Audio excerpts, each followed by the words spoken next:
है राहुल कामले ऑफिशियल ने 10x business के लिए क्या स्टेप उठाने चाहिए, इसलिए माइंड को कैसे ट्रेन करें, बिजनेस को 10 गुना अगर करना है क्या क्या करना चाहिए।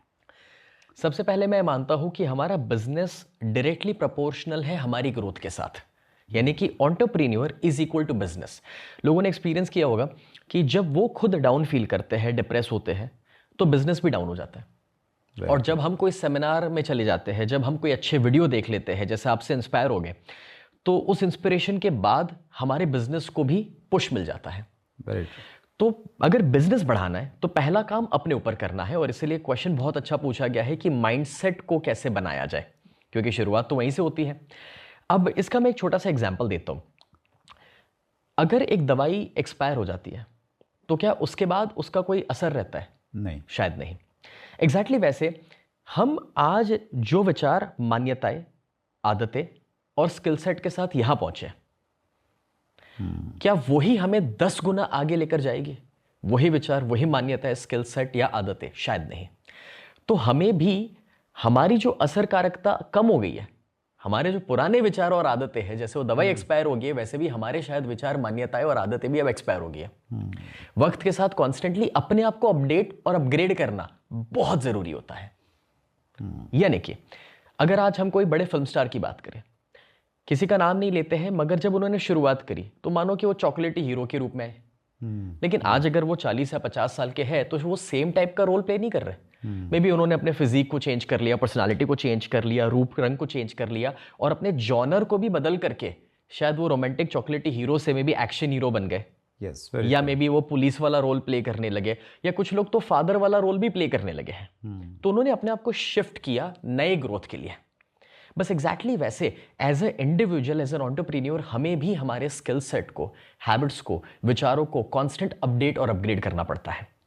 कभी कभार मैंने देखा है थोड़ी सी सफलता लोगों को कंफर्ट जोन में लेके जाती है, आलस में लेके जाती है, और वहीं पर हमें वापस अपने आप को बाहर निकालना है इस माइंडसेट के साथ कि जब हम ग्रो करेंगे तो हम अकेले ग्रो नहीं हो रहे।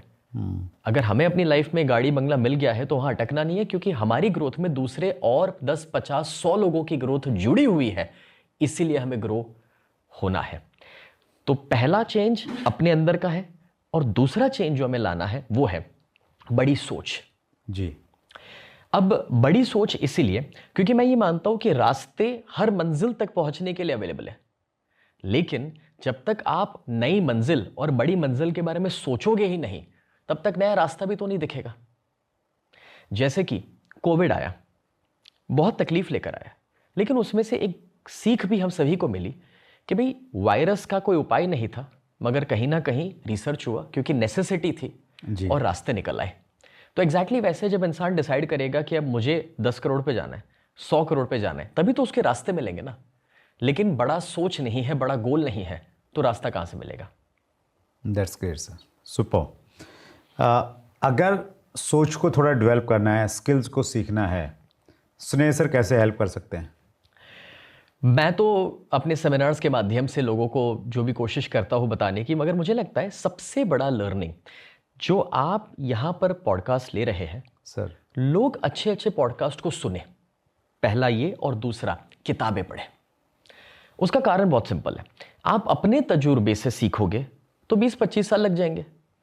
आप जिनको यहां इस कुर्सी पर बिठा रहे हैं वो सारे कहीं तो 10, 20, 25 साल के तजुर्बे वाले हैं अपने अपने सेक्टर में, और आप उनके अंदर से 45 मिनट के अंदर वो सारा निचोड़ 20 साल का निकाल लेते हैं। तो ऑडियंस को 45 मिनट में 20 साल का एक्सपीरियंस मिल रहा है। एक किताब जिसने लिखी है वो भी तो 10-15 साल उस फील्ड में दे चुका है, तभी जा करके उसने किताब लिखी। और अगर आपको वो 400 रुपये दे करके 1 हफ्ते पढ़ करके 20 साल का तजुर्बा मिले, तो इससे बेहतर सौदा और कुछ भी नहीं हो सकता है। तो आप ये कह रहे हैं कि चैट विद सुरेंद्र वत्स का इंटरव्यू देखते रहो और स्नेह सर जैसे बड़े बड़े लीडर्स को सुनते रहो और उन चीज़ों को अपनी ज़िंदगी में इम्प्लीमेंट करते रहो, तो ऑटोमेटिकली अपडेटेड रहेंगे। बिल्कुल। स्नेह सर, मेरा इस चीज़ में बहुत बिलीव है। जब हम कोई भी चीज़ की शुरू, बहुत सारे लोग मेरे से पूछते हैं कि आपने ये चैनल शुरू किया, क्या सोच थी, क्या इसके पीछे मकसद था? तो मैं ये पाता हूँ कई सारी चीज़ें जब कनेक्ट होती हैं, मैं इंटरव्यूज़ देखने में और लोगों की बायोग्राफी पढ़ने में मेरा बहुत ज़्यादा इंटरेस्ट रहता था। रजत शर्मा जी का जो शो आता है आपकी अदालत, यस, वो शायद ही मैंने कोई मिस किया होगा, और मतलब बचपन से देख रहा हूँ मैं उसको। और यूट्यूब पे भी मैं अगर कुछ देखता हूँ ज़्यादा तो इंटरव्यूज़ ही देखता हूँ। राइट। उसमें जो सीखने को मिलता है वो एक अल्टीमेट चीज़ रहती है। मेरा भी लर्निंग सोर्स सबसे बड़ा वही है। और दूसरे आप जैसे जो बड़े ट्रेनर्स हैं जिन्होंने बहुत सारे लोगों की ज़िंदगी को इम्पेक्ट किया है, उनसे जब भी अपॉर्चुनिटी मिलती है रूबरू मिलने की, सेमिनार अटेंड करने की, मैं व्यूअर्स को बताना चाहता हूँ। स्नेह सर को तो मैंने बताया था 2010-11 में जब मैं दिल्ली शिफ्ट हुआ तो यहाँ पे जब मैं आया तो मैं ढूंढ रहा था कि कुछ सीखना है, कुछ सीखना है। छोटे शहर से बड़े शहर में आया था तो मैंने ढूंढा कहाँ से क्या सीखा जाता है। तो मुझे मालूम चला कि स्नेह सर का खालसा कॉलेज में एक सेमिनार रहता था जी। तो उसमें मैं गया और बहुत कुछ सीखा, कुछ किताबें मैं लेके आया, उनको मैंने पढ़ा। और मैं आपको धन्यवाद देना चाहता हूँ स्नेह सर। मेरे को लोग सफल मान रहे हैं, आई डोंट नो मैं कितना सफल हूँ, लेकिन उसमें आपका बहुत बड़ा कंट्रीब्यूशन है sir. Thank you so much मेरे जैसे बहुत सारे लोगों की ज़िंदगी में एक पॉजिटिव इम्पैक्ट लाने के लिए। Thank you sir, thank you. वैसे आपका ये बड़प्पन है क्योंकि आपने बहुत सारे लोगों को सफल बनाया है अपने इस चैनल के माध्यम से। Thank you sir. वो कहीं ना कहीं आपसे ही आई हुई चीज़ें हैं, आगे से देने का प्रयास किया जा रहा है।